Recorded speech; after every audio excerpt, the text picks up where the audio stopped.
नमस्कार, मी प्रतीक्षा. DNA मराठीमध्ये आपलं स्वागत. परभणी मनपाच्या कर्मचारी, सेवानिवृत्त कर्मचारी यांचे मागील 5 महिन्यापासून वेतन थकले आहे. वेतनासाठी वाढीव जीएसटी अनुदान द्यावे, फरकाची थकीत रक्कम तात्काळ देण्यात यावी अशी मागणी करत 10 ऑगस्ट रोजी कर्मचाऱ्यांनी आक्रमक भूमिका घेत धरणे आंदोलन केलं.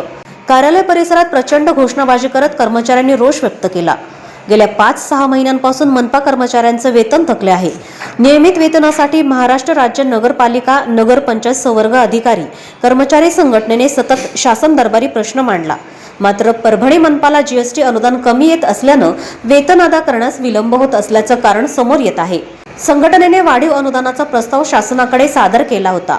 हा प्रस्ताव मंजुरीसाठी शासनानं 4 नोव्हेंबर 2025 रोजी समिती गठीत केली.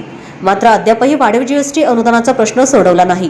शिवाय फरकाची रक्कमही दिली नाही. त्यामुळे कर्मचाऱ्यांवर उपासमारीची वेळ आली असल्यानं या कर्मचाऱ्यांनी प्रशासनावर रोष दाखवत आज शनिवार बाजार ते जिल्हाधिकारी कार्यालयापर्यंत भीक मागू आंदोलन केलं. यावेळी मनपा कर्मचारी मोठ्या संख्येने उपस्थित होते. 5 महिन्यापासून आमची पगार नाही. आम्ही वाढीव अनुदान शासनाला 3 वर्षापासून मागत आहे, पण शासन याच्याकडे दुर्लक्ष देत आहे.